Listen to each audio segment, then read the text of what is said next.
Hello, everyone. Welcome back. This is Omni Talk Retail. I'm Chris Walton. And I'm Mezzenga. And we are coming to you live from the World Retail Congress at the VusionGroup's booth, right off the Grand Ballroom Foyer, I think, right, Ann? You better be pronouncing things the right way. Foyer. We are guests in this country. We must use the right we words. must use French words in an English-speaking country. Yes, exactly yes, right, Ann. yes. Exactly right. Well, without further ado, I want to introduce the woman standing in between us. That is... I'm going to hold here for a second. There we go. All right. So without further ado, I want to introduce the woman standing between us. This is Suzanne Long, the former Chief Sustainability and Transformation Officer at Albertsons. Welcome to Omni Talk. We've been trying to get you for a while. It's great to finally make this happen. Thank you so much. It has been a whirlwind trying to get this scheduled, but I'm so glad to be here. Yes. And I should also say the CEO of a new startup called Fauxliage as well, which we're going to talk to her about. Yes. Well, Suzanne, you've been to World Retail Congress before. What do you love about coming to the show? What drives you across the pond to London for this show? Yeah, there's a couple things I think that are in particular are valuable about the conference. The first is that the level of people who attend is extremely high, and many other events that I've gone to, those C-level folks maybe they're on a panel or they have a speaking engagement, and then they really do exit stage left. Yeah. And you never actually get the interaction, the conversation, the networking. And at World Retail Congress, what I found is everyone stays for the networking. Yeah. And not only that, but there are really close friendships among people because they come back year after year. And so you're looking for those people. You feel like you can talk to them about things that, CEO, it's lonely at the top, right? And so finding those peers and finding that you've got your family to come back to, I think is one of the things that's just incredibly valuable. Yeah, as a former retail executive, had I known about this show, I definitely would have been here because you make all these connections. It's just amazing. It's incredible. So take that word of advice, fans. All right, so you just left Albertsons. You've jumped into the world of entrepreneurship, a glutton for punishment, I'm guessing, which we want to talk about. Like I said, I want to hear more about why you're doing that. But before we do that, let's talk about just general trends that you see as you leave Albertsons. How would you sum up the state of the industry in terms of sustainability? Let's start there first. Yeah, I mean, I think obviously, in general, I think in the United States, sustainability has taken a back seat. And that has a lot to do with the change in administration and change in policies. But I don't believe that that's actually stopping the work of companies themselves. I think in some cases it's slowing it, but I think companies understand that there is going to be a problem, whether it is because they are legally required to do things, whether it is that the consumer demands that they do it, whether it's that their costs are going up and they need to figure out how to take packaging out of the process. There is a greater demand for natural ingredients or at least less manufactured ingredients. And those, although many people would not consider those sustainability topics, they very much are. Right. And then I see also a continued focus on, I would say, sustainability or resilience of the supply chain. People are understanding that the various climate impacts that we're seeing are impacting whether a crop can still be grown in a certain location or whether there's a catastrophic event, and realizing that they need backstops for their supply chain. And I see all of that work continuing. So even though people may not call it sustainability, I see very much a continued trend to address those areas. Suzanne, what do you recommend then that the retailers here or retailers listening who are following along, what do you recommend they do first from like an internal perspective to prioritize some of these sustainability initiatives right now, or at least keep them going so that they're prepared when some of that regulation comes to bear?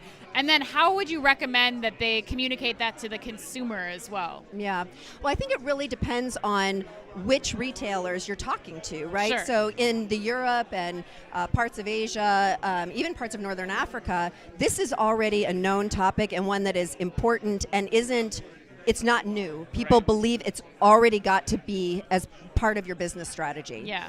So, but to those companies, primarily American companies, or also in emerging markets, I think that the most important thing is it has to be part of the way you operate your business. If sustainability is something you add on, it will never survive because it will never be at the top of the A list. Right, it will always be on the top of the B list.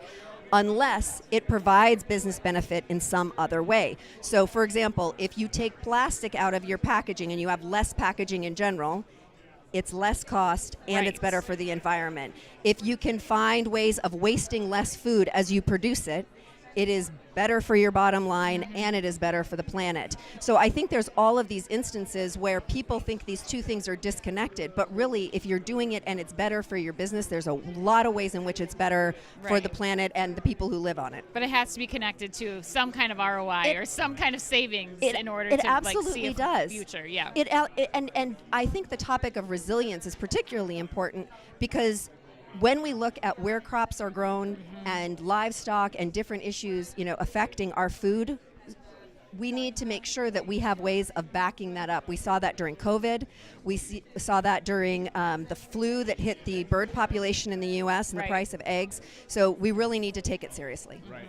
That's like we just had someone on our podcast the other day from GS1 saying, traceability doesn't create ROI, but visibility does. Like knowing where things are in the supply chain ultimately helps you and improves things. All right, let's talk about the other side of the ledger, transformation. Yes. Okay, so is that a function of sustainability needing to be something that is transformative inside a retail culture, or is there more to it than that? What a great question.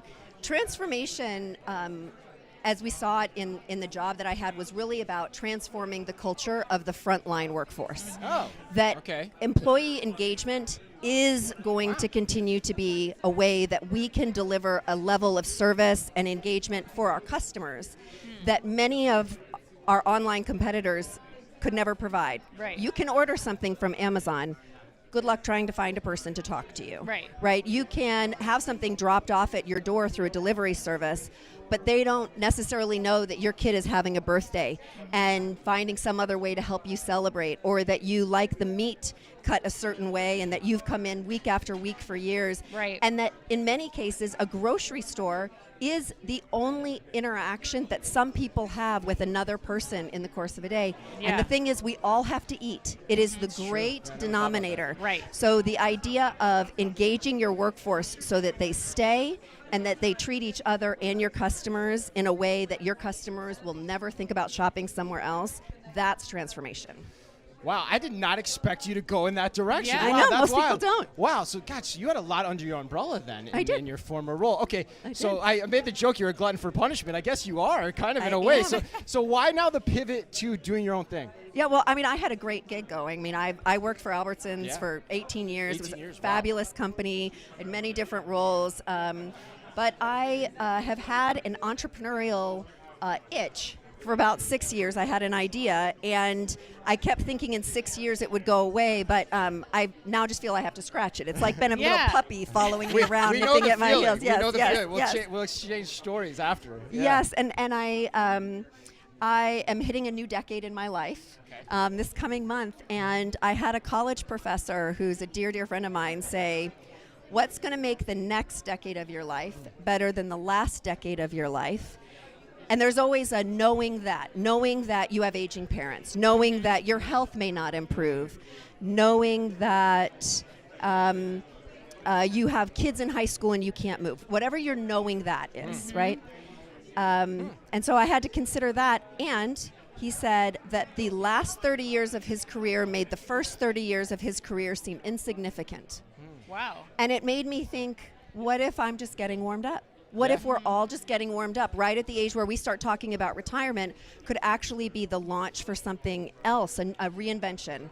And so I guess I am a glutton for punishment. So in that tell way. us about Fauxliage. Yeah, tell us about this startup. Yes. Well, the way I would describe it is that there are, and I'm just looking around the room here, if I asked you to name a brand of phone or camera or soda or a pen or juice, you can name a brand. But if I said, name a brand of artificial plants and flowers, no one can do it. Nope. Now, people might be able to tell me where they'd buy them. Yes. But people can't tell me a brand. Oh, that's interesting. And in the moment that I had this idea 6 years ago, the name Fauxliage came to me, which is F-A-U-X, so faux, Fauxliage. And it is the only brand name I can think of where it is, the entire made-up name is what it actually is. Yes. It's a multi-billion-dollar industry, and nobody can name a brand, and I see it everywhere, and the quality of what most people use is terrible, but I have managed to get good stuff. and my standards are high. Yes. So I'm excited to bring that to market, to bring the brand to consumers, but then scale it commercially. Okay. Shopping centers, hotels, restaurants, Oh all my the God, places where Suzanne. you wouldn't think to necessarily Yeah. put it, but there's great opportunity. Yeah, as a former home furnishings head of merchandising at Target, I think you might be onto something Yeah, there, might my be friend. onto Yeah, something. there's kind of an untapped market there as you're talking about that. That's interesting. That's interesting. Well, thanks so much for being with us. Yes. Your entrepreneurship story is not that different than ours in terms of how we jumped feet first Right. into this whole thing. So thanks again for being with us. Great that we were finally able to do this. We're going to be here all day long doing interviews from the World Retail Congress. And until next time, Ann. Be careful out there.